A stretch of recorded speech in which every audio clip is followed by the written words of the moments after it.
Greetings and salutations, everybody. Welcome to the Maelstrom. Boys, girls, children of all ages, that technicolor rainbow in between, kings, queens, and non-binary beings, welcome into the Maelstrom. As always, I am joined by a various gaggle of chucklefucks in the Maelstrom commentary booth. I don't know if you could call two people a gaggle. How's it going? I'm Chucklefuck number 1. Meet, Chad, I would like you to meet Tweedledee and Tweedledumbass. I will let them choose who is who. I am not going to justify that with an answer. Straw Hat knows his role.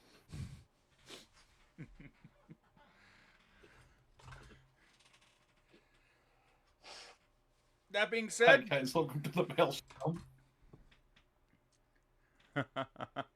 that being said, I would like to welcome everybody in to the Fuck Around Find Out seminar. Yes, that's right. You're going to learn all about fucking around and finding out tonight. Because Example number 1: playing the shadow games right when there's a huge event going on in the arena. yes. Example number 2: drawing cards from a magical deck of cards. Example number This is why I'm 3: staying not away having from your priorities straight. Unless drug into them. You know, Hex, you should totally draw some cards from that deck of cards. And sorry. I mean, I do like card games, but I have my own deck of cards, man. Mm-hmm. And example number 4: as a result of said shadow game, getting Zawaldoed. Mm-hmm. Because one of our players is currently frozen in time. Yeah, that'd be alright. As soon as somebody mentions the void, I remember Connor. Void. I still love that clip from Connor. The question is, did the void stare back, Bob? Ooh, that's a good question. An even better question is, did it scream back? Ooh. No. The void said, "Ooh, woo, what's this? You're so warm." No, it doesn't. I mean, I appreciate a good death snuggle as much as the next person. Mm-hmm. That being said, I think it's about time to get some wrestling going, don't you? Good deal. And your opening contest is set for one fall. Is it? It might be. Oh, I just wanted to see if I could get one fall in the chat going, but apparently nobody wants to play my dumb games. Well, it'd work if we were in sync with each other. Oh, well.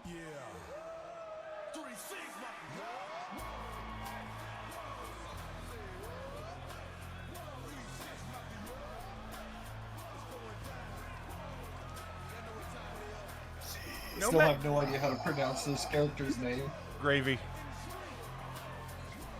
It is Gravy. I thought it was, but I was like, dude, I feel like it's a fancy version and I'm pronouncing it wrong because I'm the plain person.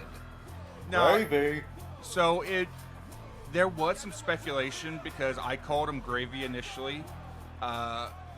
Page Mistress said it was Gravy, and then Manatee came in and corrected us that it was Gravy. Okay, I was on the same brain cell as Manatee. I can appreciate that. I love gravy, Double D. Bro, real talk. I was writing a menu, and I deadass wrote the word gravy wrong. Did you spell it like the character? I spelled it like the character. I love that for you. Speaking of gravy, I just destroyed some potatoes and stick covered in gravy.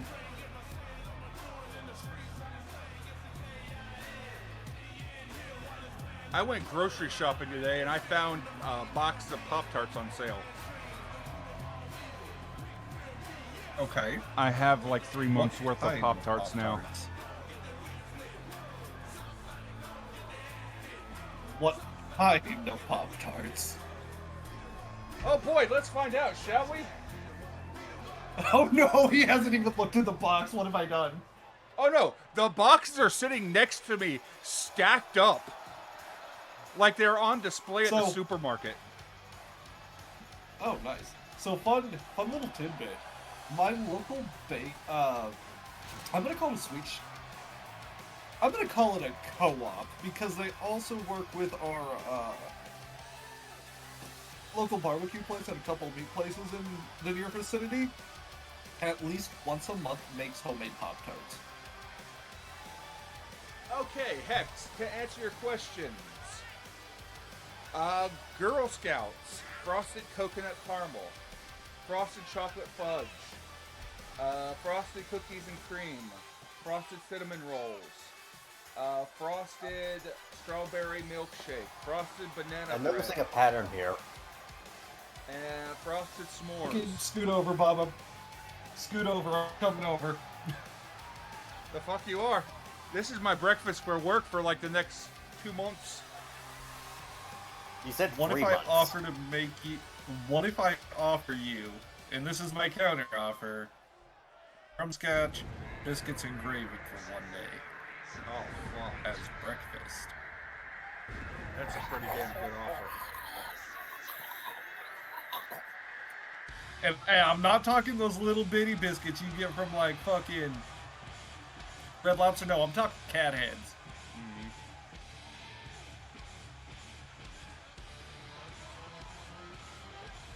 That's a tempting offer. Isn't it? Alright, I gotta put my dish up on the back.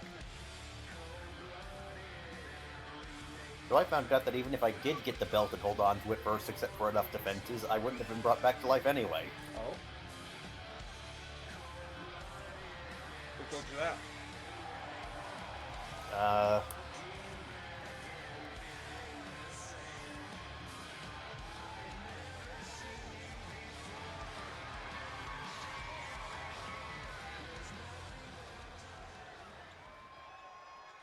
Yo, Vegeta! What up?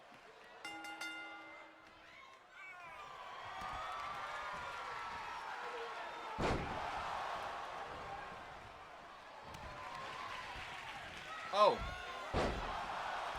Heads up, y'all. I'm in a one-shot coming up.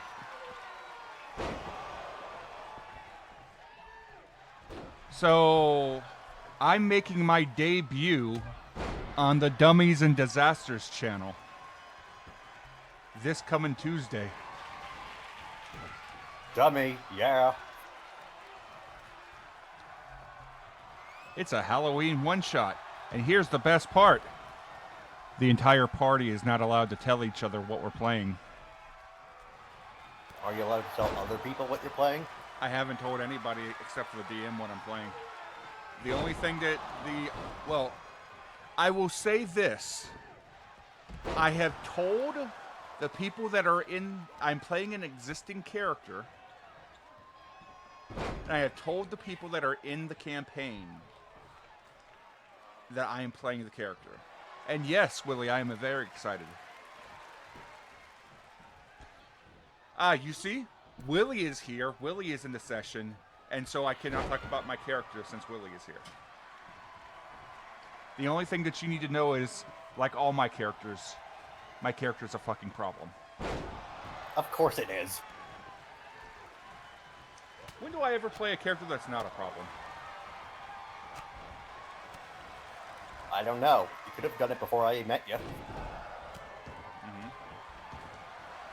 Hell, for all I know, Dr. Grimm could have been a force for good at some point. Have you looked at his backstory enough? There's hardly any material, so, no.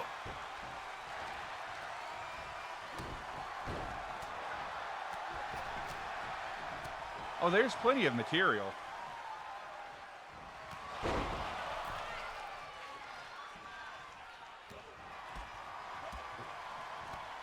Anyway, fuck around and find out lessons.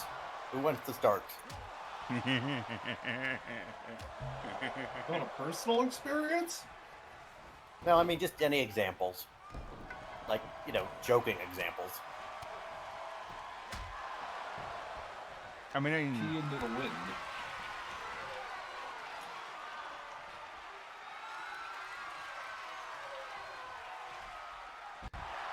loads of backstory nuke. Loads of backstory nuke for each of your characters. Ooh. Bingus. Fortunate.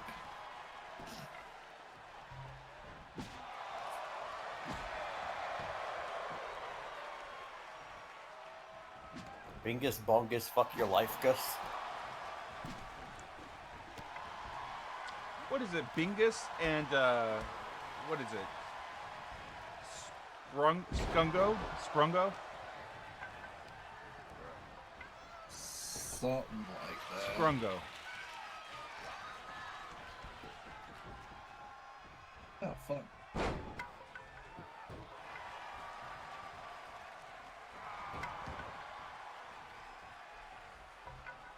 They really have just decided to pick the big man and wreck his day, haven't they? Scrungo, Floppa, Spoingus, and Bingus. Ah. I don't get it. They're all memes. Bingus is a cat with They- no hair. Floppa, I don't remember what Floppa is. Grungo is a dog in an oversized sweater. I think Floppa Dog is in a an cat with oversized big sweater, ears. huh? The only cat with big ears I know of that is like beloved but also a meme is Dobby the cat. Floppa's a Carful. Spoingus is an orange cat. Oh, he's one of the special cats. Mm-hmm. He's a very particular flavor of cat. Rubbing two brain cells fighting for third place. Yeah. Yeah, that's orange cats as a whole, mostly. Mm-hmm. I say this as somebody who grew up in a house with a very large, chonky orange cat whose favorite mean thing tabby was cats? to stare at the wall and see if it moved. Same thing. It just depends on what color of tabby cat. There's tawny tabbies, there's orange tabbies, there's calico tabby.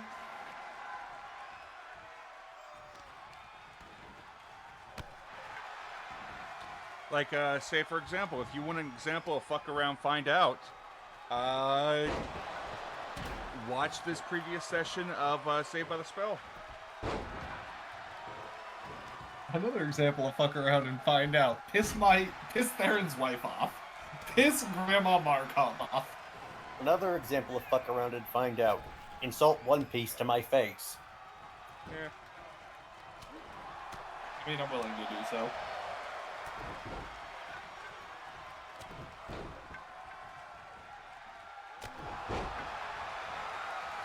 So who's came in? Oh, okay, that's Russo. Yeah, that's me. Hello, friend. I thought you. Well, I thought you said Russo for a second. Ah, yes, Vince Russo has entered the chat and wants to know our location of our Ethan.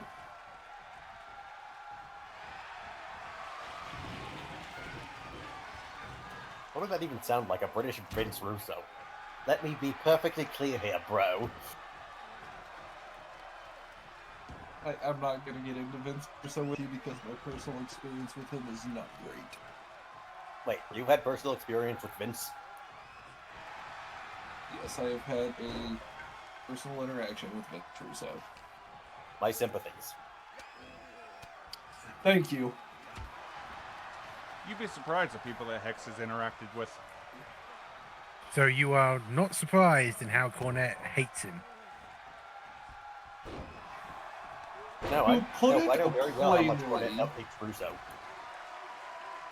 Put it plainly, while I do not like Cornette or Vince Russo, eat both, I understand how Vince Russo rubbed people the wrong way when you go up to introduce yourself because he's the producer for the show you're attending.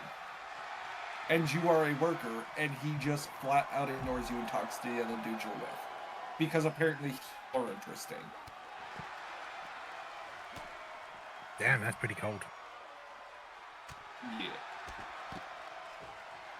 I don't mean to offend anyone when I say this, but that Jersey accent doesn't help much either. No, wait, he's from Brooklyn, not Jersey. Well, no, not Brooklyn. He's from New York. But does he have that Brooklyn rage? Please do not use Brooklyn Rage in relation to Vince Russo.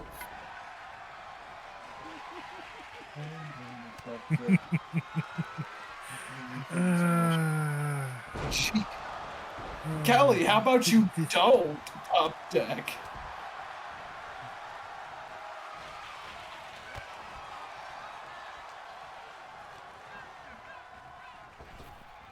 In Soviet Russia, deck tops you.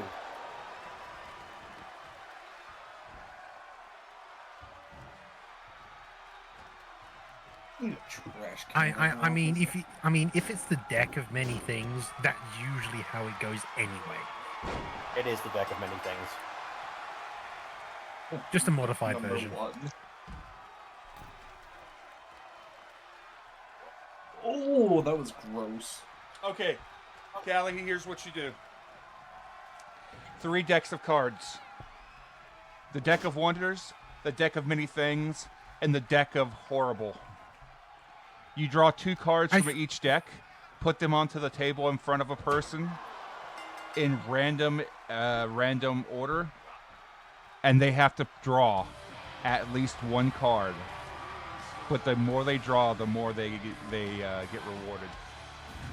Talk about Cards what? Against Humanity. What if I just cut the decks What the fuck with a just happened? knife? Are the cards then half power? Knockout, I believe.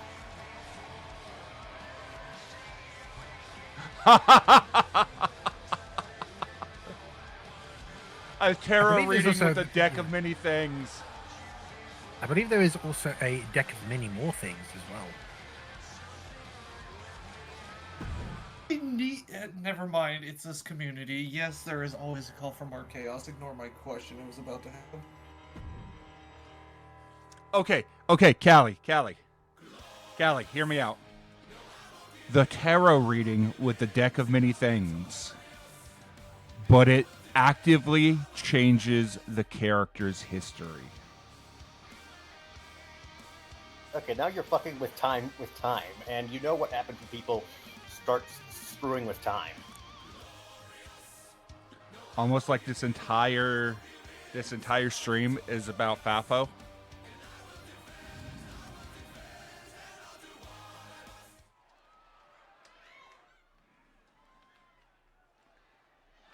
Like It's in almost season like one, Bobby's watched Back to the Future. like in I mean, season in a one of the way. Maelstrom, I straight up gave somebody pulling from a deck of cards. I showed them the tapestry of their life, the past, the present, and the future of their entire life, and I told them, you can change one fact about your life, only one, at one What point if you in your change- life. But if you change that fact about your life, then you wouldn't have been around to change that fact in the first place, meaning you would have no reason to go back and change that fact, meaning nothing would have changed, and oh no, I've gone cross-eyed. No, wait. I think I have something. Do you remember, what was it in the Marvel What If that they did recently? Doctor Strange versus Doctor Strange. Never saw it. Which season is this? Like season 4? No, this is like Marvel's What If Yeah. series. Yeah, I think which it was like the season? first season. I think it was like the first season? Oh, Strange versus Strange. Yeah. Yeah, you do that, but you do it like 4-way or something like that, where you do it as a battle royale Mm-hmm. for everyone, sort of thing. And it's like, which version of you wins? That's the one that goes forward in the Maelstrom. Callie, that's Dragon Ball Z logic. That's just multiverse theory, brah. Which isn't time travel. It's dimension hopping, isn't it? When we play a game based in a multiverse, you should have this figured out by now.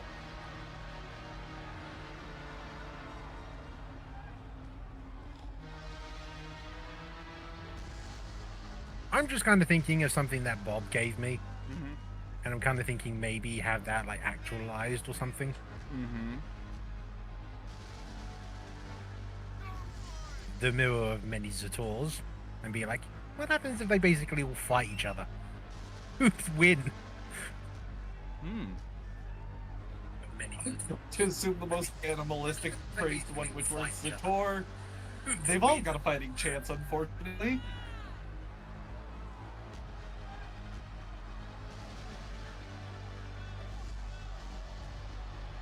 Would you like to know the character that I gave the option to change the tapestry of their life in the first season of the Maelstrom? Oh.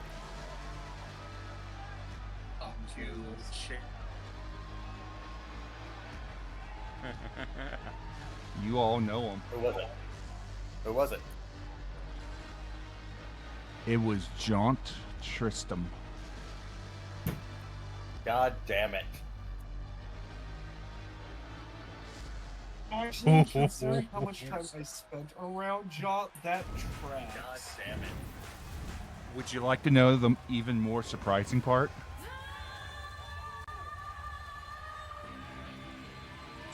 And don't you guess he chose not to? to know the even more surprising part? Hex, I think you're echoing. Yep, I realized. You are correct. He looked at the tapestry of his life. He got horribly pissed off because he learned just how much his life had been manipulated outside of his control by outside forces. But he didn't change a damn thing. He walked away from the fates and allowed himself to forget.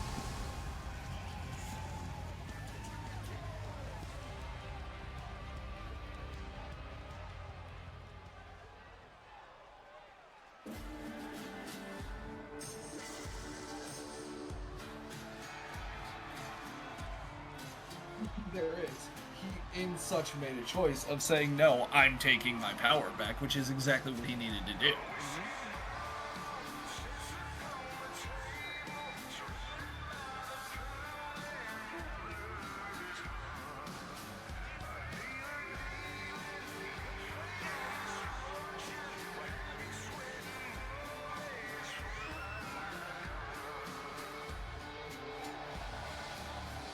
I still remember when Season 2 was being talked about, and Hex wanted to bring Theron back for Season 2. When I said no, then the idea of Urza came up.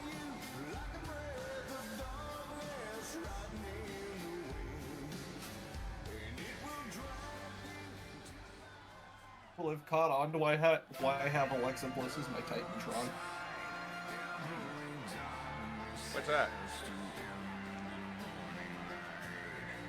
Codename. The greatest thing about military code names, they're all given because of horrible fucking reasons. Yep. Nobody's What kind of code stuff? name is ever something that they're proud of. Why? Because that's the way the military works. That's how nicknames in the military work. Oh, you screwed up one time and identified a bird that nobody else knew. Guess what? Your code name is Bird Boy now. There's a lot of issues to unpack with that line of thinking. You I never. mean, why do you think Maverick is called Maverick in Top Gun? Because he never follows the rules. Bingo. There you go. Yeah, he's an ass. That's how they call him Maverick. He's on rule break. That's a badass name, though. Yeah, but the thing is, if you have a badass name, it's for an ironic reason. It's never because you're badass. It's always for an insulting reason. My favorite one I've heard, and do love his nickname, but I had a Hispanic military member that I got along with fairly well. Oh boy, And here we his go. code name was Tamales. And yet this man had killed people as compared to the people who had badass nicknames that did not. There is a lot to unpack there, and absolutely none of which I am qualified to unpack. Bob, He got the nickname because he made tamales in the field. military names for people in the Maelstrom. Oh fuck. Well, I can tell you one for sure. Urza's military name is Sparkles.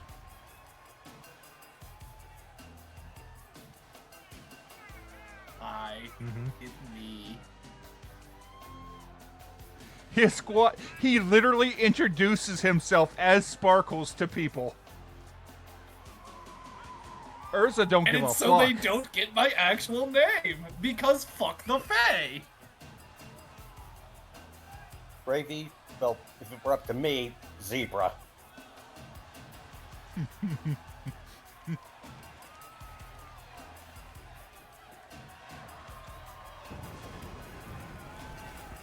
So, Bob, what about military names for other people in the Maelstrom? That's a good question, though. Chat, what do you think? Or Short Circuit.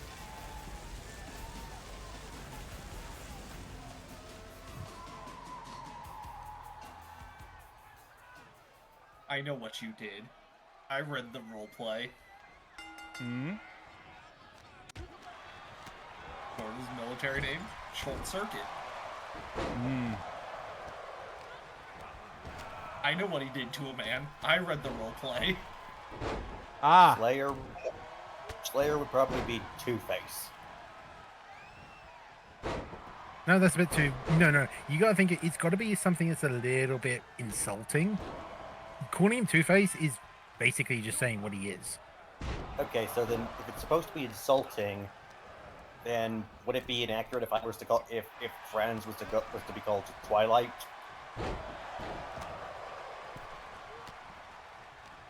I mean, that would be mildly insulting, I guess. given The that reason I Franz say is short circuit is a a dump tour. here, I can see that.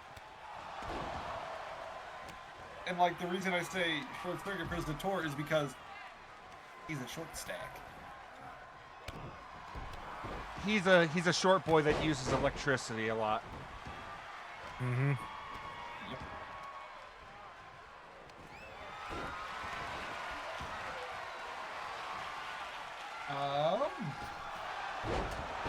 Like Butler would have probably gotten something from the farm.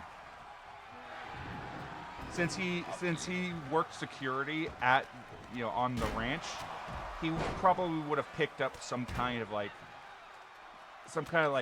farmhand kind of nickname. Just farm boy. Security, huh? Call me Trudge and I'll, Or well, he could have been called trying not to. Gus.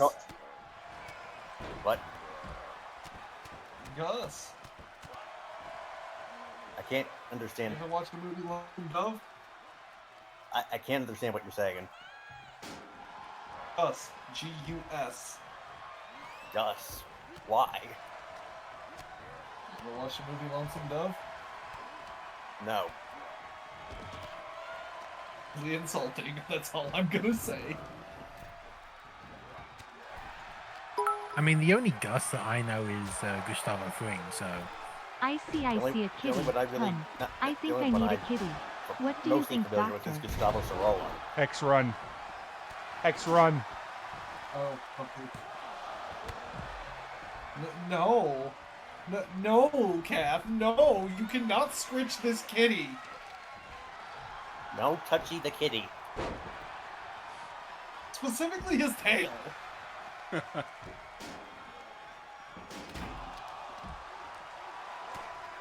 Also, the guy in the beige and gold, he'd be Ghostbuster. That's Vess. Yeah, Vess would be Ghostbuster. That's Sandman's character, I believe. Yeah, it is.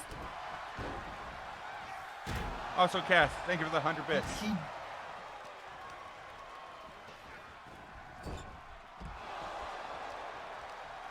You know, I think I'm gonna call Codal Mr. Hammer. What do we call Thorn? Dead. Correctly. Huh? You know what? Dead meat. Just call him dead meat. Is this because he was a bull? It's because he's died so many times. You know, we we just could go by just that call logic. him We might, Cheeseburger. you know what? By that logic, we might as well just call him Sean Bean. Weeble. Call him a Weeble. Wobbles and he don't fall down. Fat Yep. bottom boy. The Weeble wobbles, but it don't fall down. He won't stay fucking dead. He won't stay fucking dead. Keeps coming back. Jean Grey. How about that?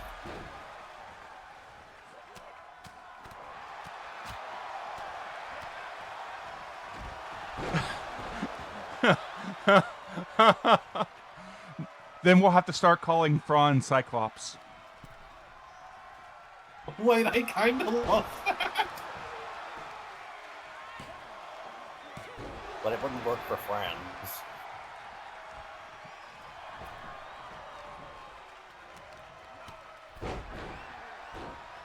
You sure about that? A lot of trauma. I mean, Matrix is Mr. Grumpy. A lot of trauma, suppressing a lot of power. Potentially shipped away from their family and adopted by a man in a wheelchair who you have no clue who the fuck he is. Yes, but Franz isn't as big of an asshole as Cyclops. Look, trauma makes people do dumb shit. Ooh, Thorn is Walker. I actually like and understand that.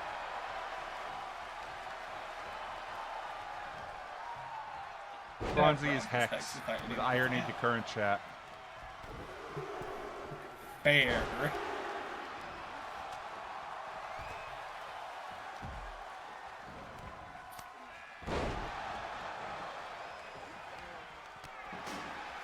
Give kitty. Must pet the kitty. Doctor, would you care to come to tea? I've got so many things in motion. I want to Lady compare Cat notes. Jr. Give kitty. Must pet the kitty. Doctor, would you care to come to tea? I've got so many things in motion. I want to compare notes. Kitty, kitty, kitty. Do you want to pet the kitty? Yes, I want to pet the kitty. No, It I is- am not meant to be pet. You. It is surprising how many people want meetings with a man that has not been seen or heard from in any way, shape, or form by anybody, including the Mr. Eyes, the storyteller himself, in months. I've got like 6 people that want meetings with Grimm. Well, you know, when you're notorious for pissing people off, it happens. I'm just content in name dropping him. I'm just content that tomorrow, no matter what happens, I come out smelling like roses. Real talk? Oh yeah, what did you think of my promo? Boy howdy, I'm like, I don't need to promo. I was like, y'all are doing everything for me at this point unless I win.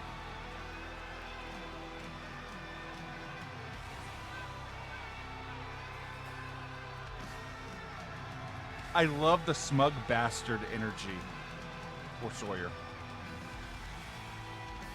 But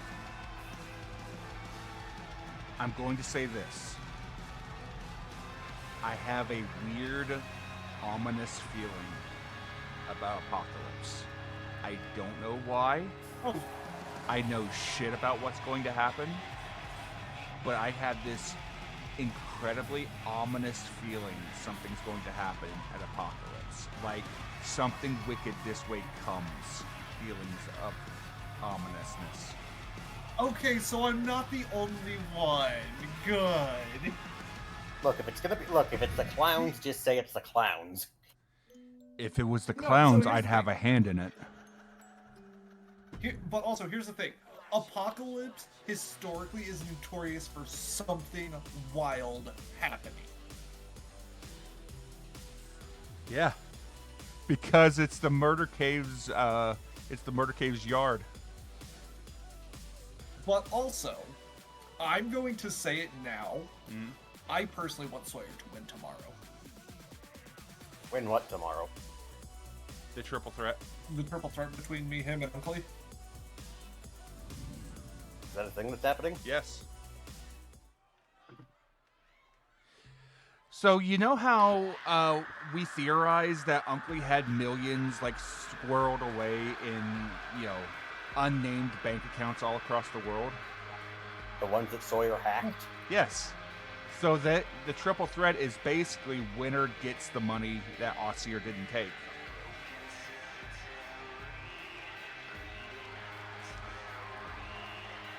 Personally, I want Uncle to win because I think you two have been treating him like crap. And even though he was a real jackass who deserves karma coming his way, he doesn't deserve what you two have been doing. Here's the thing.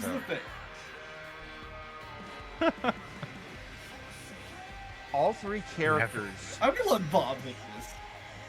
All three characters are telling a beautiful story from three different angles. And here's the situation. All three characters actually want what's best for Uncle. They just want it in different ways.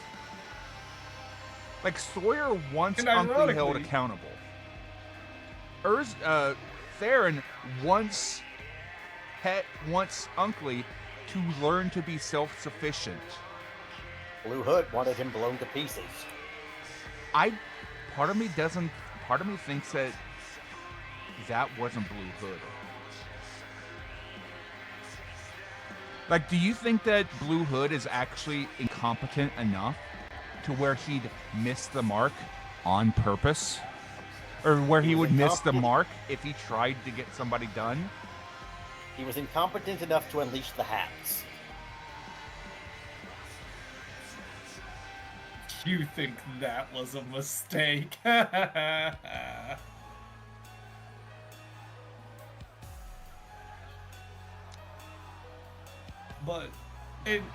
to be fair, I was all for tormenting Uncle until I was like, wait, there's a third perspective here. Sawyer's been manipulating him this entire time, and that was the stance I took in this.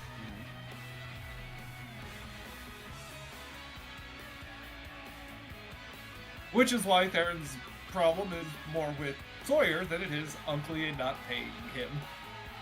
And that's that's the thing. It's to put people into the sort of a mindset and a position where it's like, oh, I do need to change as a character, I mean, he kind of did it with Graven. I mean, he did it with Graven. So, It's the kind of same philosophy with Unkley. This is why when Unkley had his revelation, and it's like, oh, Sawyer's already won. He's already technically got what he wanted from Unkley. He's made Unkley think, in an un-Unkley way. And Theron just at the point that tomorrow, once he gets his hands on Sawyer, is a cathartic ass whooping. Look at it. Yes, Kaga. MMW does have a lot of shapeshifters. Well, look at it like this. No matter what happens, Sawyer has won, and Theron wins. Because, look at it like this. The question is, does Unkley get money? Or life skills? Uh-huh. Because if Unkley wins, then he has the money to pay back Theron. If Theron wins, he has the money. And he could, theoretically, still stick it to Unkley and make him get those life lessons. If Sawyer wins, then Unkley gets the life lessons by working to pay off his debt.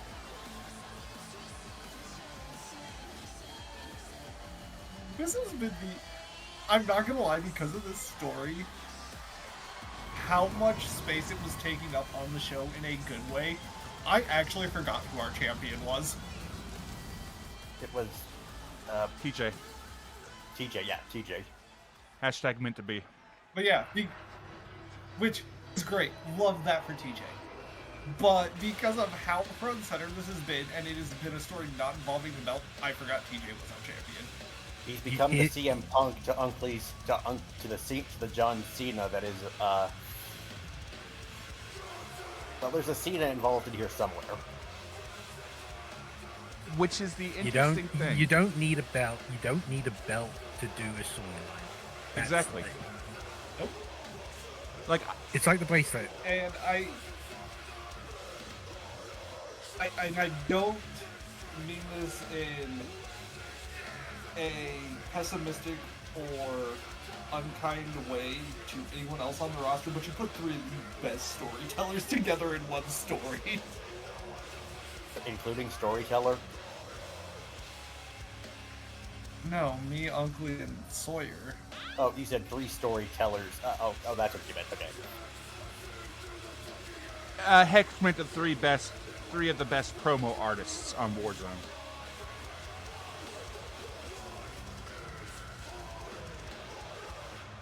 I mean, Unkley's brought in the comedy, Sawyer does whatever Sawyer usually tends to do, and Theron is... You definitely upped your game on that. Especially when you had, like Mrs. Markov come in as well, and it's like, oh, shit, okay. That kind of put everyone on their toes. Evie can and will drop promos. Is it germane to the situation? Also, I'm glad the ring cannot break in this match because there's a lot of big boys. Mm-hmm.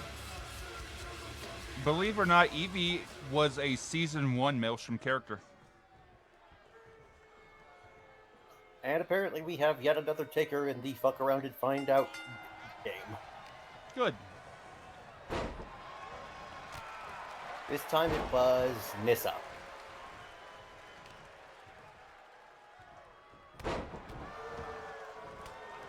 I'm so tempted to see if I can get lucky, but my RNG luck sucks so bad.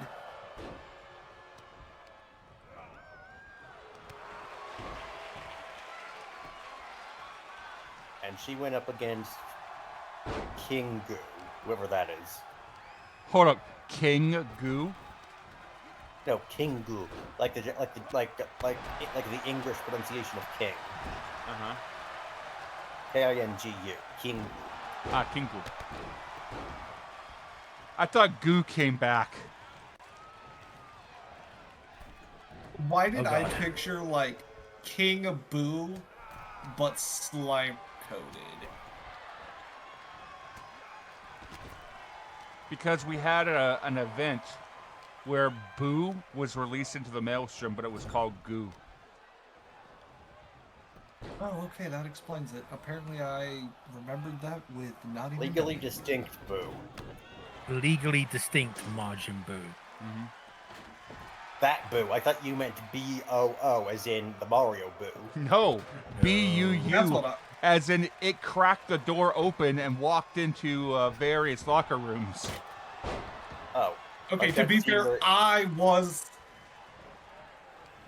talking about Mario Boo.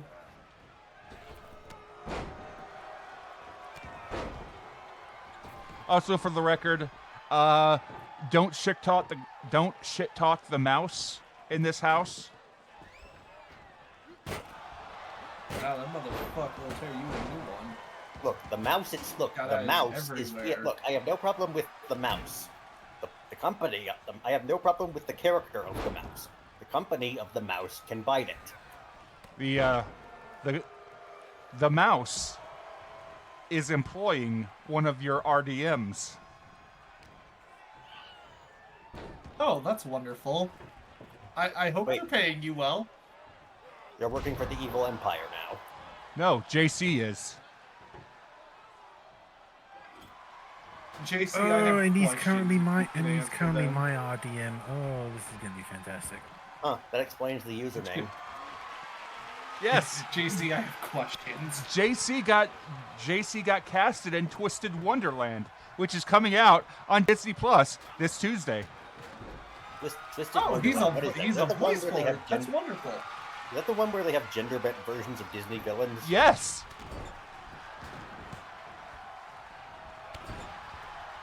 I hope they paid you well. That was my main question. It's Disney. They can afford to shell out some cash, right?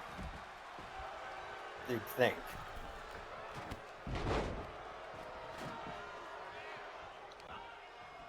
JC, blink twice if they paid you well. JC is playing Malleus Draconia, a.k.a. Male Maleficent. Maleficent. I was going to ask if that was a male version of the dragon in Black Cauldron, but I'm pretty sure the dragon was Maleficent now that I remember. Maleficent? Huh?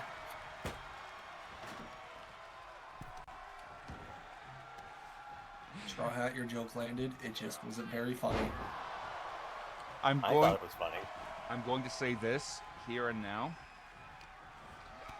In before JC starts getting Bosco Alistair levels of fangirls.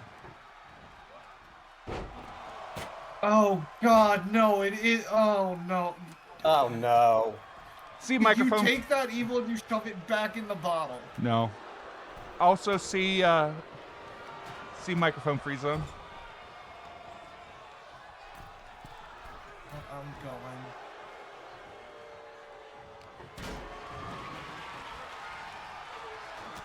I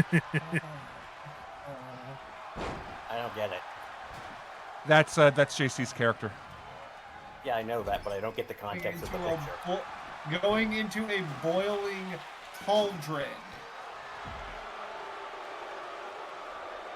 We're making soup. Why are you making soup in the Maelstrom? Sometimes you just need a good chowder to calm the nerves, friend. Just don't go to Lowe's to invest in those barricade materials. But why?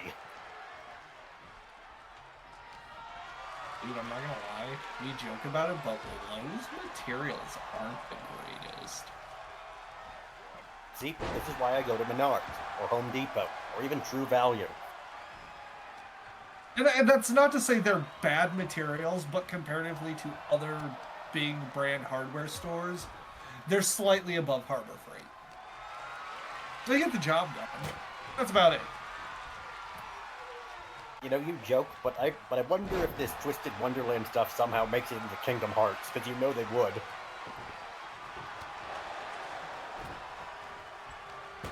Franzi, please fight back. You've been getting mauled this entire match. Thank you.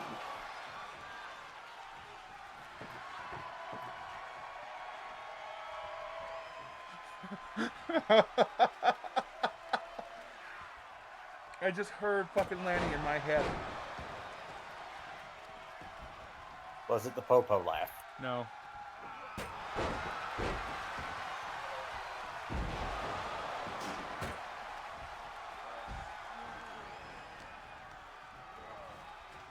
And we're on an ad break. I just heard Lanny in my head. From this moment forward, you shall only call him Princess JC. That is what I said. He has my permission to bed Princess JC.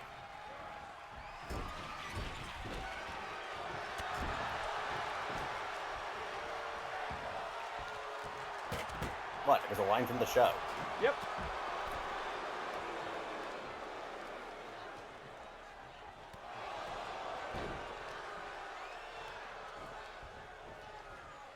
Franz is in this match, right? There's a blue hair wrestler? I'm not dumb? Why is KM questioning me? Hex. Franz's Hex. Yes. Hex Blade. Oh, Military. okay. Military Little code slow on names. the pickup. Okay, I got it. Sorry. I forgot that conversation. We're talking about military Military code code. names. For a while. I suggested Twilight. I'm back. I'm with it. The brain goo is brain gooing.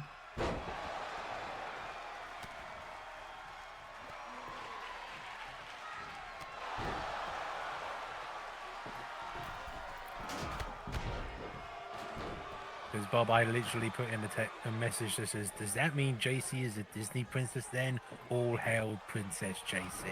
Yeah. Shortly after, I made that comment myself.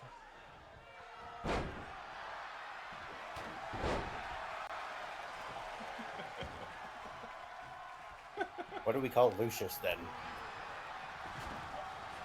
Asshole. Dick. Douchebag. Satan. No. No, that's Constantine.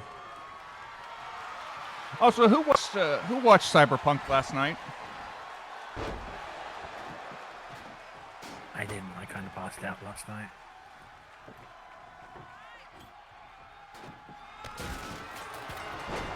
State that again. Who watched what last night? Cyberpunk on The Unexpectables. Oh. What the game? I struggled to get into that campaign. Connor made a M&W reference. What did he make? So, you know their fixer Goldilocks?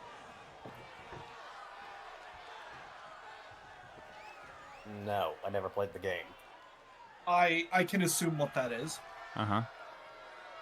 So, the fixer in Cyberpunk is basically the person that sets you up with a job. Yep. So... Yeah, I know what a fixer is. I just didn't know one called Goldilocks, that's all. Yeah, Goldilocks is the one that Fixer. is the their primary fixer for the mission. They met him in like episode 1. The dude has vampire fangs and everything. See, you say fixer, I think the political term fixer. Oh, that's so cool. For those that don't want spoilers for the session, you have 30 seconds to to deafen yourself, because in the 30 seconds I will be saying what the spoiler is.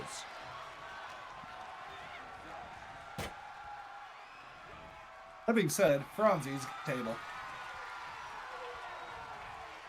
10 seconds left to mute yourself. And the big man. Franzi put the big man through it. 5, 4, son, me, each.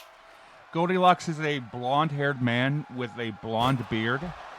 When his full name was given as Lucius Goldilocks Constantine. Oh, that's wonderful. That's wonderful. I love you, Connor, you sweet summer child. I went back and listened to it a second time just to make sure I heard it correctly.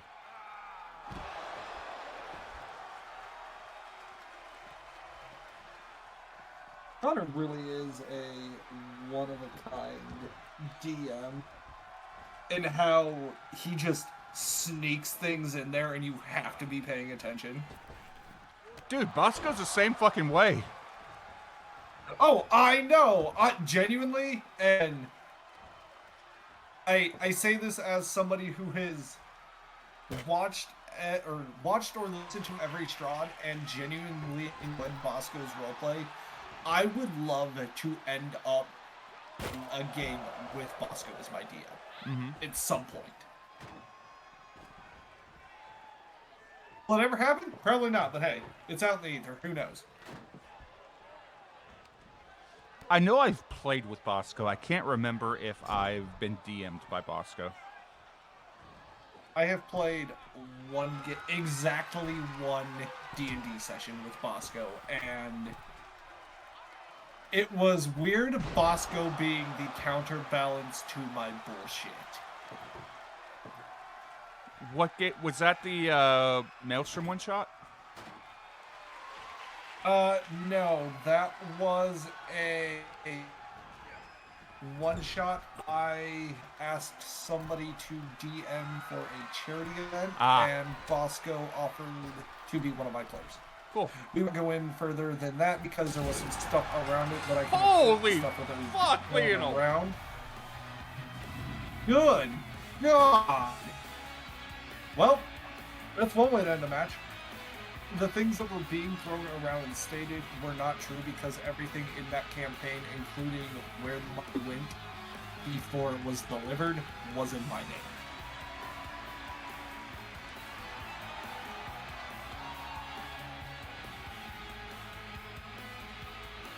God, Lionel just murdered Franzi. Poor Franzi. They're going to be feeling that one tomorrow.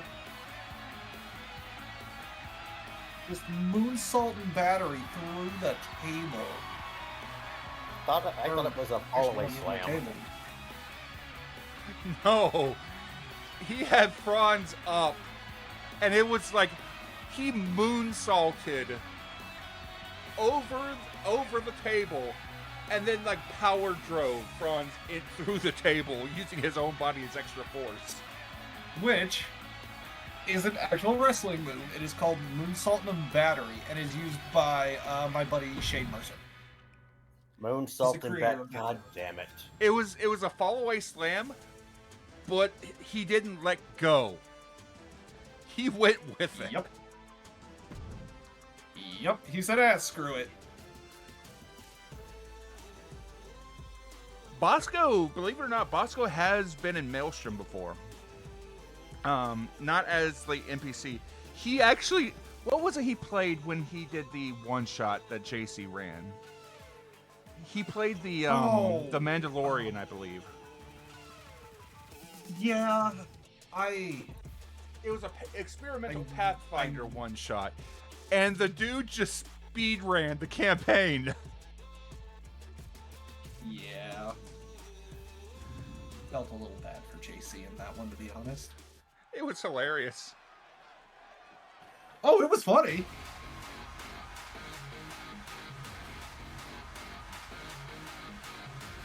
I think like people I'd like to be in the game with someday is probably Bosco, Connor, and Theropod. Bosco's fun to play with. Connor is a fucking, pardon my pun, but in D&D, Connor's the fucking goat.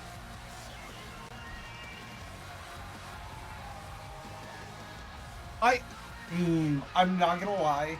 I would like to see, as a comparison, a one-shot ran by Monty and the exact same one-shot, because this is going to be two completely different experiences, ran by Connor. Just to have the comparison.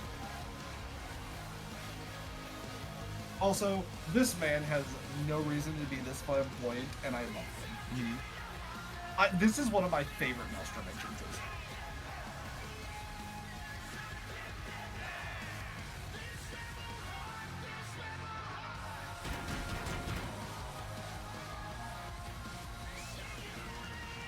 D&D is so fun.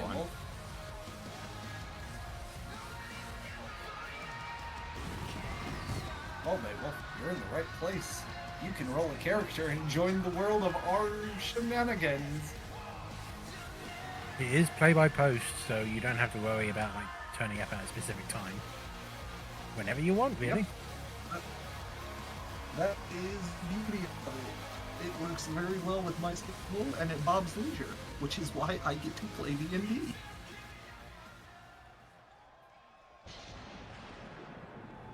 I love the fact that Willie just made Aura's own show.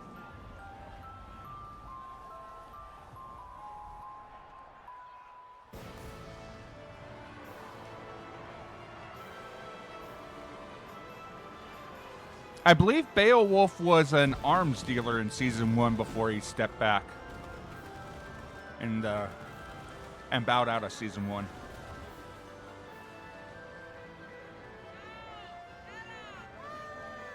Be back. I'm gonna get some snacks.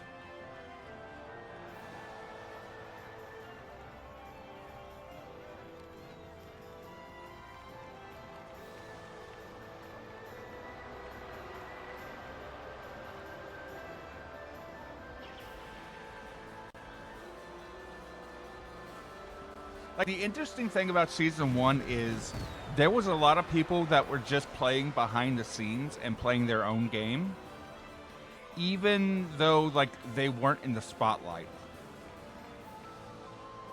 They were, like, playing support characters. Like, say, for example, folks like Graven. Graven was running a brewery in Netherward. Grim Reaper was running a farm in the Verithian Plains. Kachina was running a farm. And there were all these different various people who were just doing their own thing, even if it wasn't, like, top tier spotlights on, everything like that. Like Sawyer. Sawyer was hanging out with all the robots. And all the robots, for some reason or another, eventually ended up crashing on Gabby's couch.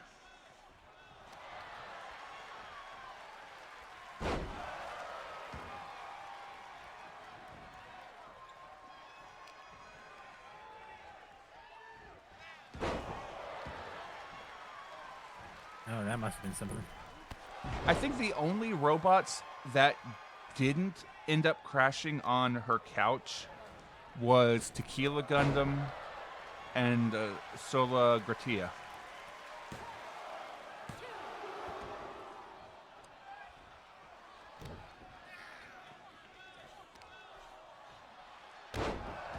Because New was there, M4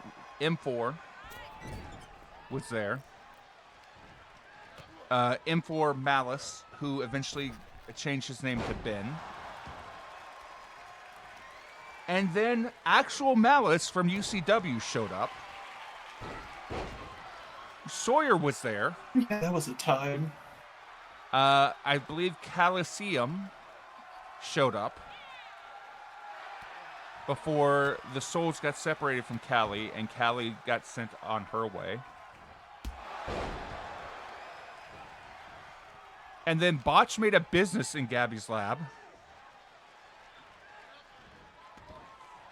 Oh god, I forgot about that. Yeah, Graven had a brewery in Netherward. Yep. Like, for 10,000 years, there was a blue dragon, like an ancient blue dragon in a section of Gabby's lab running a smuggling business. Hey man, do what you gotta do to make that bank. And I mean, to be fair, if you're gonna hide anywhere in season 1, Gabby's lab was the place to hide. Mm-hmm. Because unless you were invited, you are not going the fuck in there.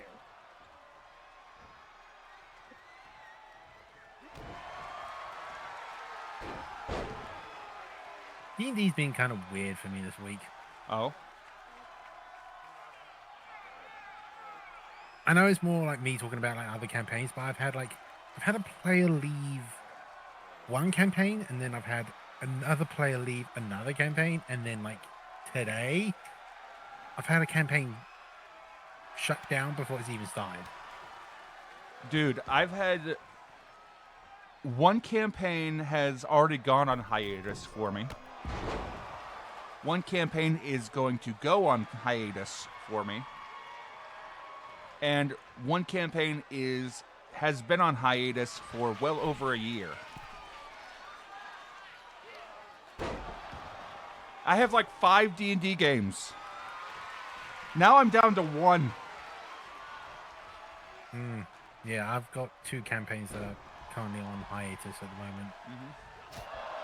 So, yeah, but I mean, you know, being in a campaign is kind of like the Discord server has shut down, and I'm like, oh, okay, and it's like before we even like play a session, and it's like, okay, this is a new experience for me. Hex, have I told you the bullshit that I've been getting into as of late? Oh, no, we actually haven't had a whole lot of time to sit down and chat with my schedule and you being back at work with that. Bro, I've made a Twitch account for Gabby. Oh no, but also please send me that so I can follow it. So check it. As Gabby, I've been going into people's streams in the community. I've been listening to what they've been talking about, and I've been writing poems as Gabby to get into the conversation. And I've been posting I've been posting these poems in conversation. Just one little hiccup, one little oopsie. The poems are uwu.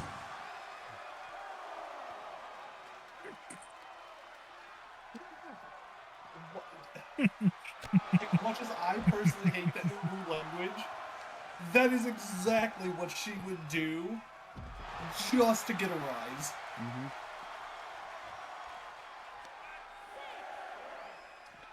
I have, and here's the thing, I only hit people that have interacted with Gabby in the past. Well, I guess it's a good thing my streaming is down because of my job. Nero was my first target. Oh God, what did you do to poor Nero? Actually, no, not poor Nero. What did you do to Nero? I gotta see if the stream is still up.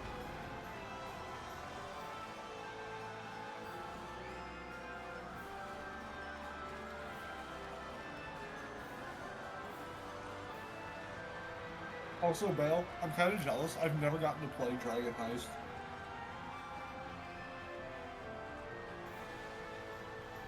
It is! Is her clip?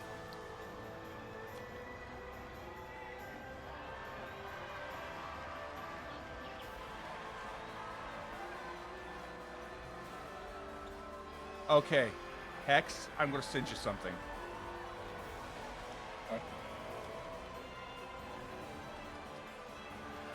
This is me telling Nero what's going on.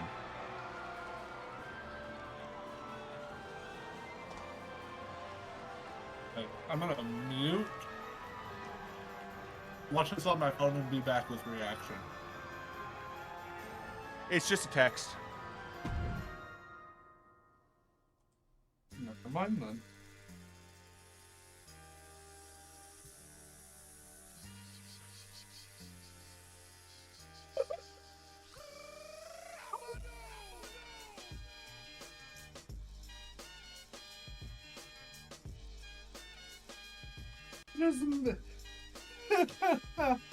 Reading that might be one of the funniest things I have read in quite a while for a troll.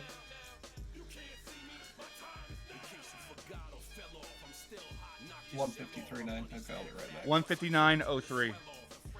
It will take a minute before they start reading, but that will tell you part of it.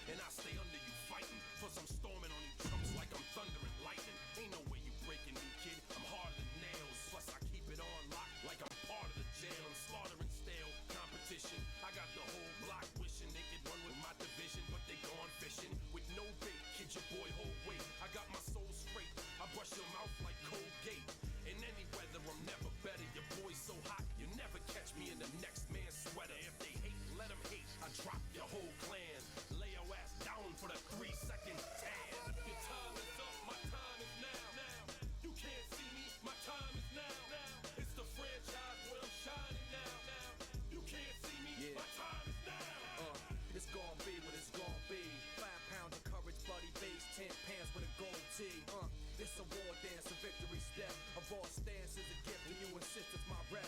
John Cena trademark, y'all are so-so. And talk about the bread you make, but don't know the recipe for dough. Aiming guns in all your photos, that's a no-no. When this pop, your lip lock, your big talks a blatant no-so.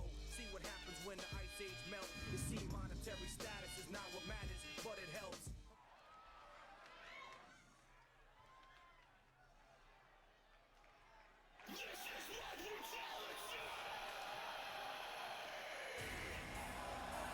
For those that are curious exactly what I said, please see Microphone Free Zone.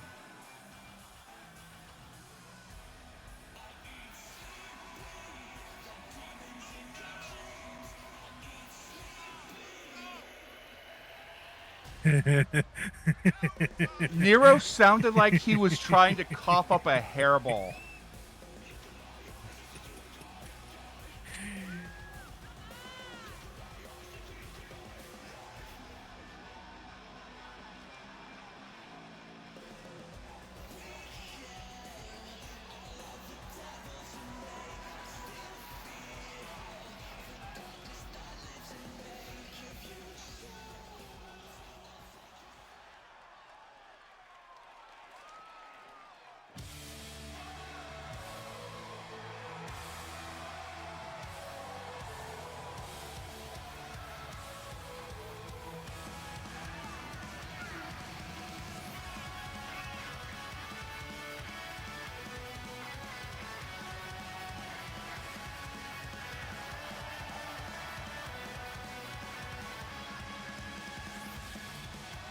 Is that Manda in the voice chat with Nero and them?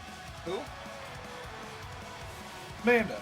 Yes, that is Mizuki, Manda, and Wes.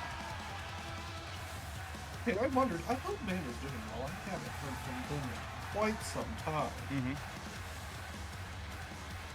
But also, what's your end goal with this, Bob?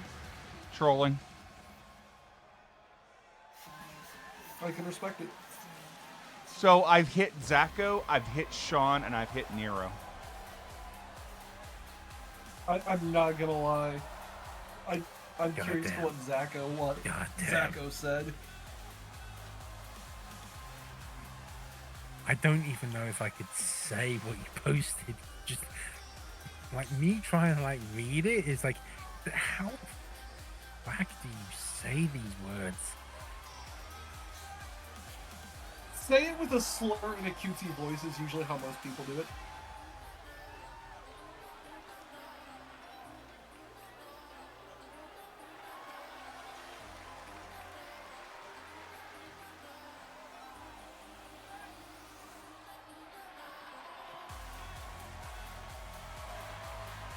No, I feel like we need merchant says trolling with Bob, and it just has the Maelstrom logo on it.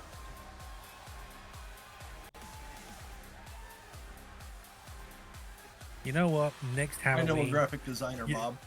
You know what? Next Halloween, whoever runs the next Halloween event in Maelstrom, does it in the Uwu voice. So, 5251 in Microphone Free Zone, this is where the mask comes off. I stop fucking with Zacho, and Zacho actually figures out who I am.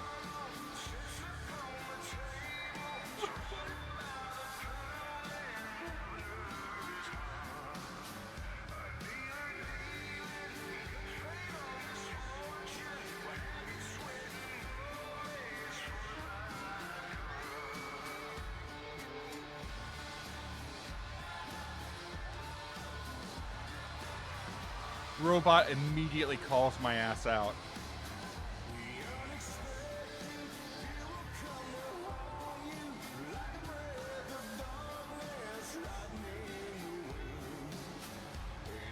I love that as I was fast forwarding, I got hit with an ad.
Fair.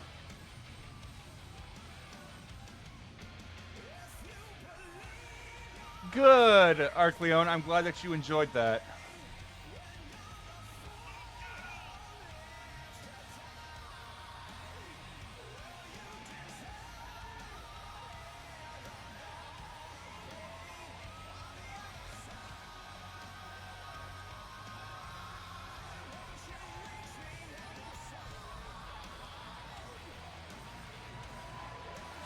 I'm happy that I've developed a reputation within the community.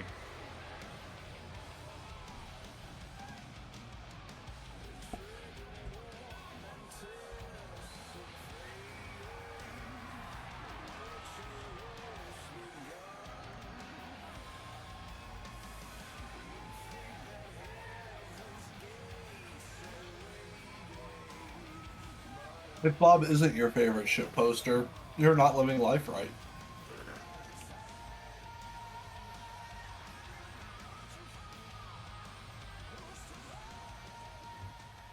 Also, I don't know if I've seen this character that often, but I love this design.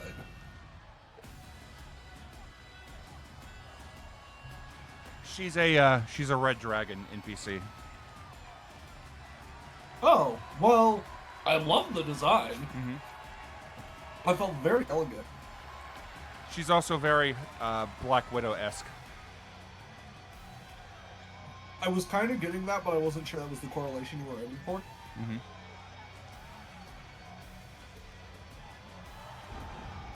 I tuned into that Nero stream live about 30 minutes before the fun started, and no clue until I came into the Maelstrom show after that it was Bob. Yeah, because Nero will not call me Bob. Here's the amazing thing. Like, a lot of people that whenever I go into somebody's stream in character, like, Sean won't call me Bob. Nero won't call me Bob. They call me Gabby. Because they're playing into the bit.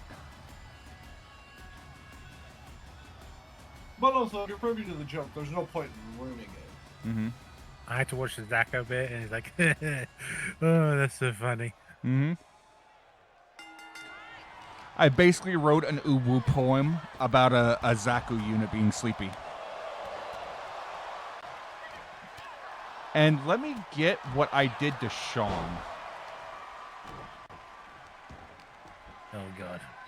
I'm gonna hydrate. I'll be back. Have any of you hydrated? Or do you need to hydrate? Oh, I've hydrated already.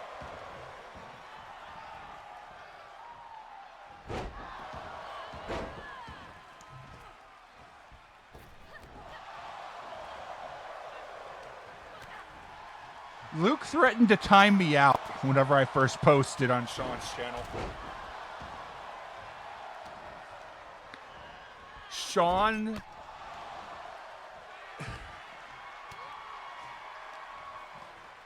Sean called me a nightmare incarnate.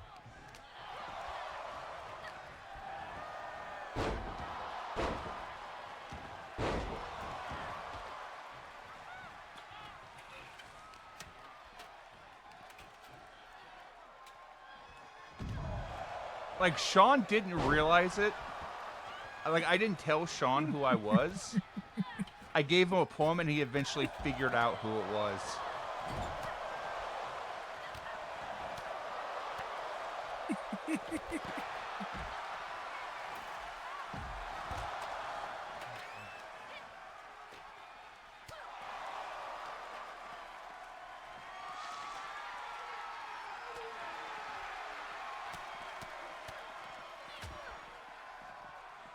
Or what the ladder bridge.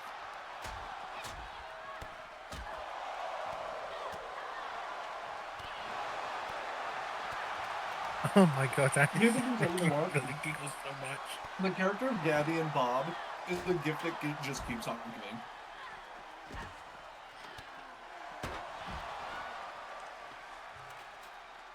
Taking on a life of her own and transcended Maelstrom, and it's wonderful. My favorite comment was Nero screaming, You should be paying me for making me hear you say these words.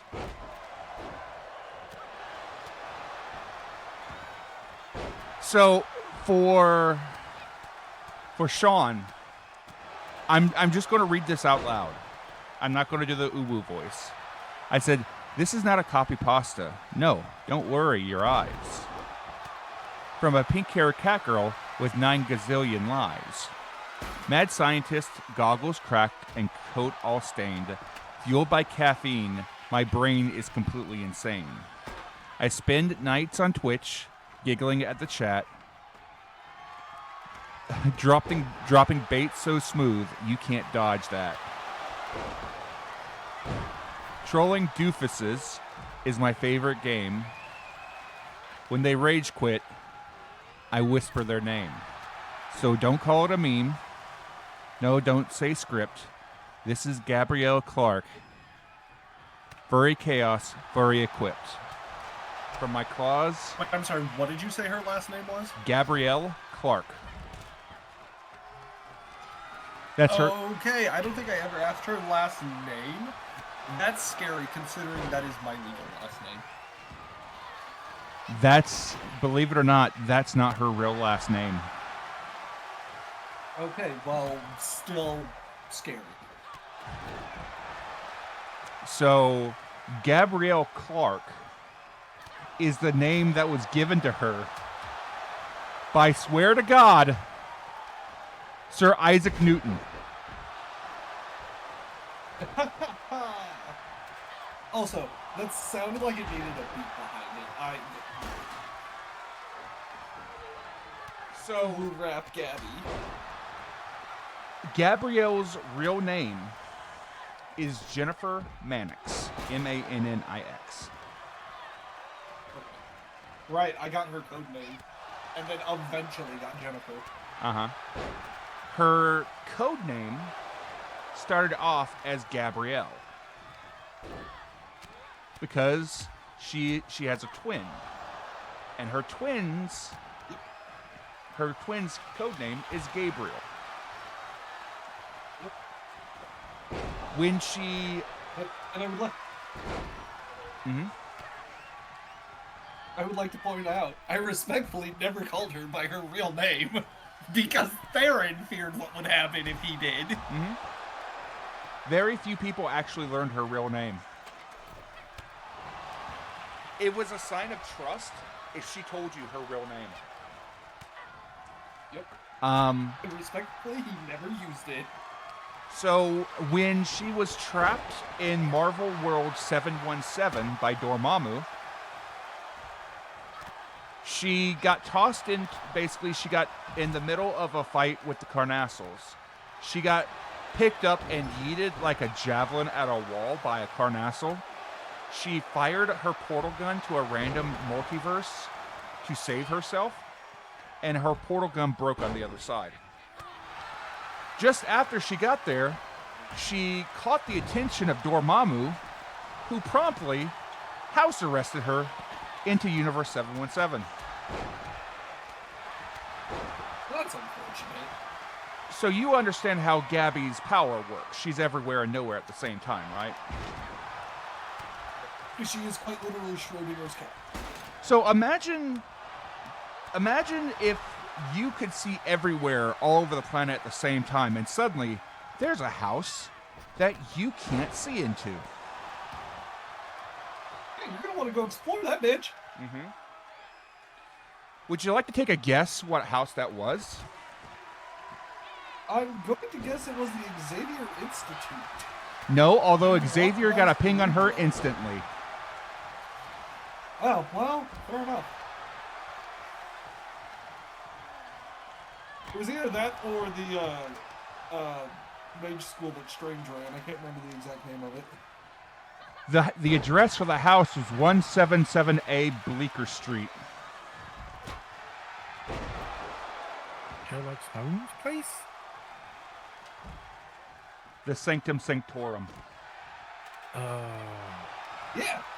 Doctor Strange's place. Oh, I was thinking Baker Street, sorry. So, the first person who made Would you like to take a guess who the first person that made contact with Gabby was when she first arrived in 717? Probably the Sorcerer Supreme, wondering how the fuck you got in here. Nope. Wow, okay. Victor Von Doom. Oh, that's worse. That's worse.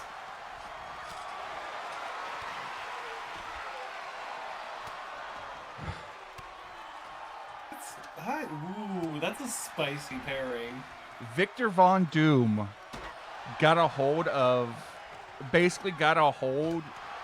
Victor Von Doom sent a text message to Gabby's ecom asking, "What are you doing here?" And she put on the Valley Girl text accent, trying to figure out who Doom was. As they started sussing each other out. She started calling Victor Von Doom her bestie. Oh, no. That's horrifying. And this is a pre-Dr. Doom, Victor Von Doom. Like, the Avengers hasn't formed yet. The Fantastic Four hasn't formed yet. The Midnight Suns hasn't formed yet. The X-Men are pseudo-forming at the moment. But yeah, I'm not a mad scientist yet, but we're leaning that way, Doom. This is I'm a pseudo hero with Mark II Iron Man armor, trying to prove that I can be a hero, Victor Von Doom. Yep. Also, please give me the ladder spot. She's on the ladder. Do it. So, the first place that Gabby goes immediately is she somehow gets an apartment. Basically, she squatters rights an apartment owned by a Russian mobster. Using that as a base of operations, she immediately starts poking around the Sanctum Sanctorum. The house doesn't take kindly to this. Nope. She doesn't break in. But as soon as she knocks on the door, it basically yeets her through the cosmos at, like, light speed, growing faster and faster until her mind couldn't take it anymore, and then it dropped her right on the doorstep. Gabby reacted as you expected that she would react, and was excited, and proceeded to tell the house to do it again. And then promptly threw the fuck up. She then got invited into the house and met the Sorcerer Supreme, Sir Isaac Newton. Oh my god, wow. That's a name to have as your Sorcerer Supreme. Uh-huh. So she learned... How the fuck does that work? I don't know, but I can tell you about magic. As a scientist, she fangirled her ass off. As she should have. And of course, he asked her not to tell anybody about this. And she hasn't said a word about it to anybody else. He then gave her... Sin, I wrote a full-scale ballad for my epilogue. My epilogue is done. And I've connected my epilogue to one of these sessions that I wasn't in.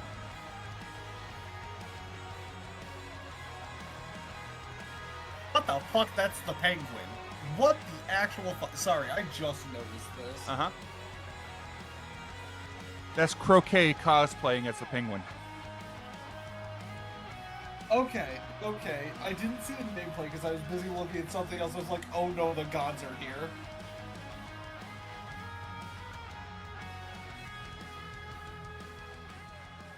Setsuna wrote a business plan. Oh no. Yeah, CG asked us to write epilogues for our characters for Candlekeep. Oh, that's fair. I wrote a full-scale ballad for mine.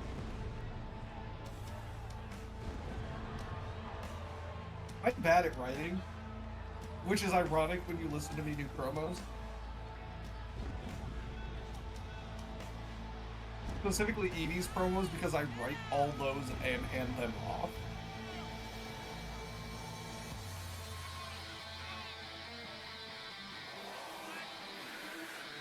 Why does this man have a baseball bat? Because he's a wide Sperado.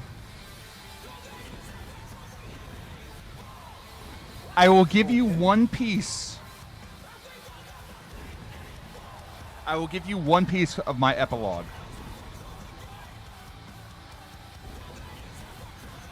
Varloon, my luminous eye, guard well the beast that cannot die.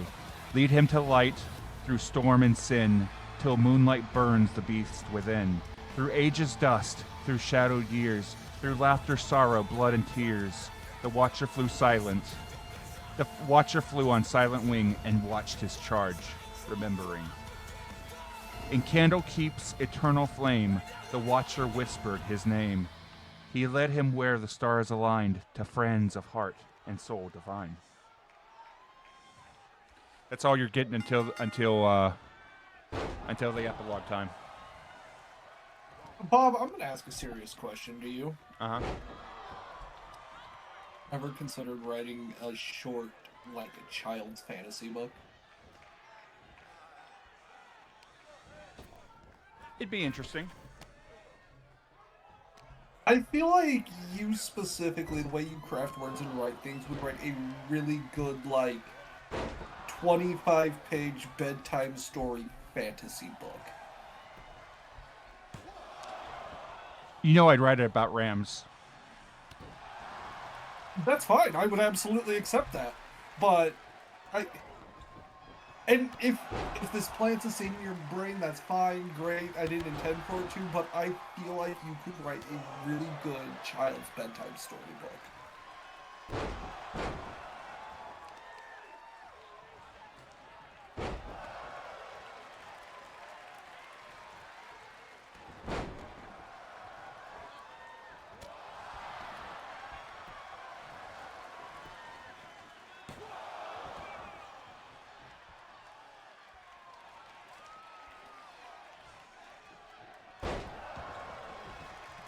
Oh, Simulacrum is absolutely a broken spell, especially if you get Wish. I was gonna say, how many times would you like to cast Wish? Mm-hmm. The answer? All of them.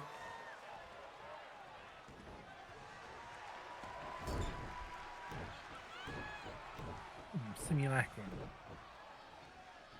Oh yeah, that was a character that Zitor and Stu have come across, and Almi that's using that specifically. Mm-hmm. Amazing. And Stu is going to get quite the level up once we take a long rest. And Jackal's probably going to get quite a level up as well from all the XP. Passively. Did Jackal not die? I thought Travis died again. Oh yeah, no, Travis has died. Jackal has technically died. It's just the scene has been paused for so long, but we're still within the 10-day limit of him being dead. Understood.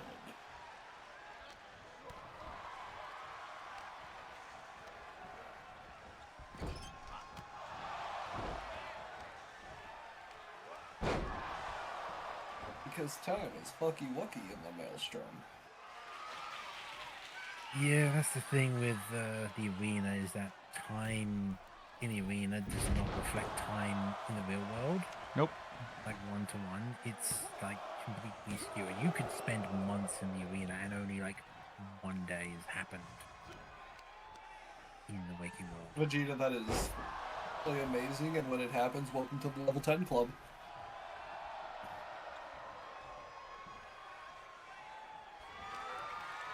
I have officially hit the milestone club via level up and have gotten my first one. It also came with being branded. It was a weird day. Yep. That's what you get for messing with the deer. The deer needed help. I didn't want the forest on fire, so we did our job. You shoved your fist into its rib cage.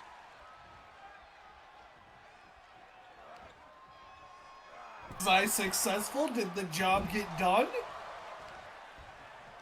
I mean, the forest isn't on fire anymore. And the deer is no longer in pain and ran off happy as a clam. Although I still really wish Tree Blossom would have got the Ember Fox familiar out of it. Druids don't get familiars; they get animal companions, and that's. Same thing. You never know. She hasn't casted Find Familiar. I have a monkey. But that so the thing about Tree Blossom is she's learning her magic slowly. Raises hand in X Diva turned succubus. Turned songbird harpy with two crazy nannies who might be hacked. I blew up an eldritch abomination. In the name of the moon. That is a wild story, Catherine. Thank you for the 100 bits. Yeah, Minwano gets around. Like, he's on every show. I want to see this attire for Apocalypse if he's on it. I'd have to relook at the match card, but I really like this Spawn-esque attire. The interesting thing about Minwano is he makes sure that there is a different version of Minwano for every show. Which is beautiful. I dig that. But that doesn't mean you couldn't skin an attire. Mm-hmm. I mean, for freak's sake, we've had Brian Pillman Theron in a skinned Theron that was a complete reference to Brian Pillman. Herman All in Twitch's show when it was happening. Or no, not Twitch's, CGR Killer. Twitch had I Hate Rookies. I'm going to deface your belt skinned Theron. Same dude, just different attitudes, like... I remember Clown Gun Theron on Warzone. Clown Gun Theron showed up for one match and one match only, and people were pissed. Mm-hmm. It was so good. That was more like Clown Gun Bull Theron, because there was a very obvious Edward Bosco reference in there too, because of the janitor. Mm-hmm. People were not happy about that. Yeah. But it hit the story so long.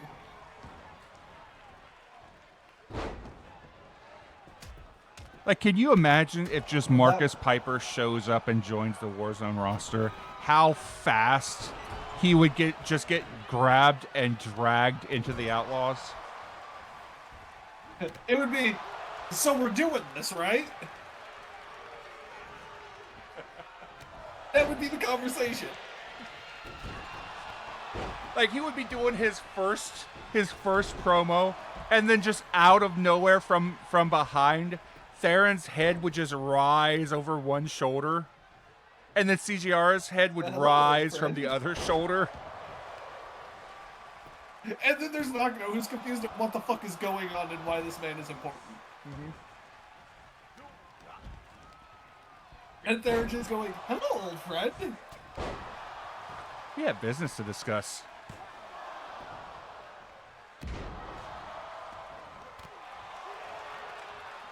I'm gonna be honest, if certain people do end up showing up in MNW in some capacity, boy howdy, I feel bad for everybody that tries to fuck with them and or the Outlaws. Mm-hmm.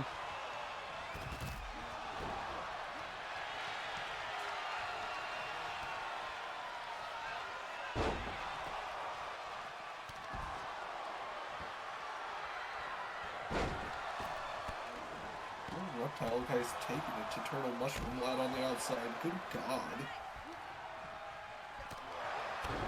Like, what I eventually want to happen is it get to a point where, like,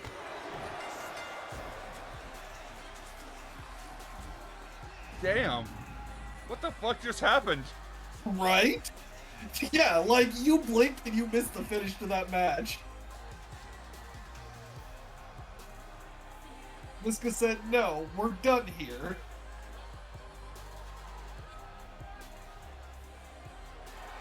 Marcus just kneed Cocytus in the face while Miska stood over everybody, daring a motherfucker to. Wishing a motherfucker would. That was like, we're going home. I have dinner in the oven. Fuck you.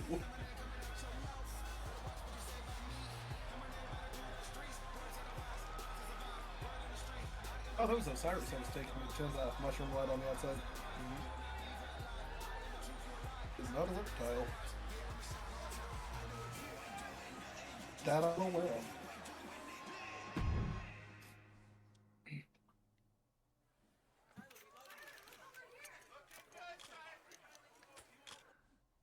Did we lose Straw Habit? Hmm? No.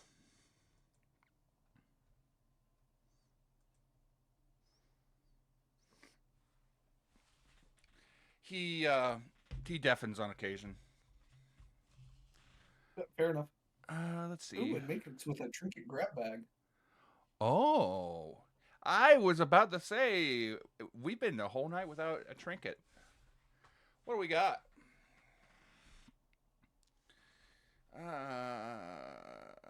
Trinkets. Would you like me to roll a D100, Bob? Oh no, I have a list of trinkets. Oh.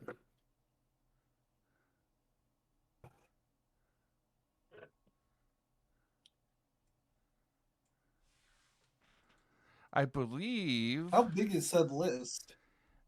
I've loaded all of the items that all the patrons have suggested, and I've loaded it into a list and I've compiled it. And anytime I ask for a trinket, it pops out another trinket. That's fantastic. I need to add one to that I years ago.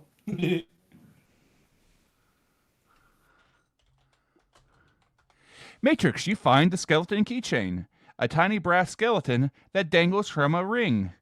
Its jaw clicks open and shut when danger is near. Oh, that's really good, actually.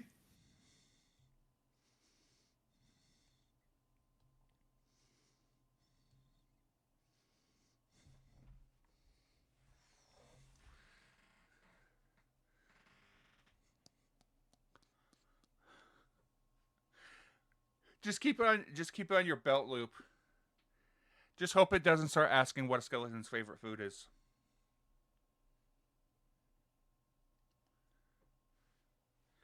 Oh, Beowulf, we've got plenty of people to raid, but we don't choose who we raid.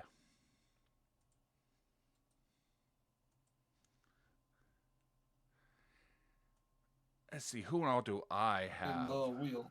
Spin the wheel. Spin the wheel. One. We'll take anybody. We'll take everybody over 50 off the list.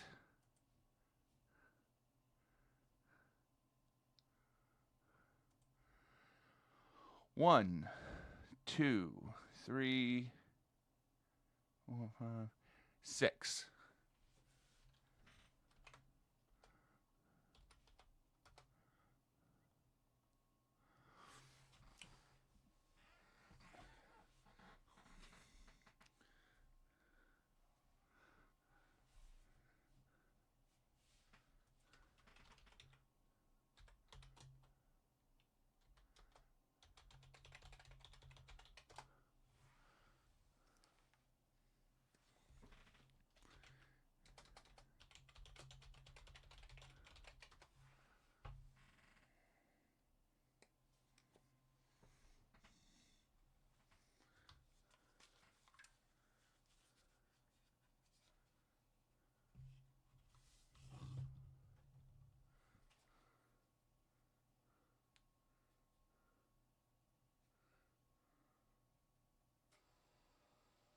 All right, folks.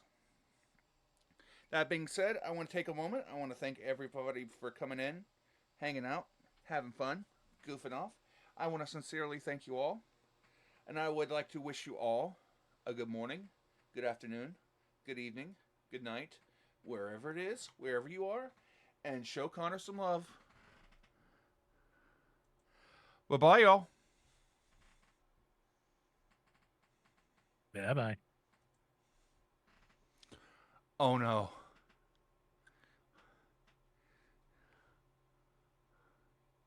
Peachy, I am so sorry.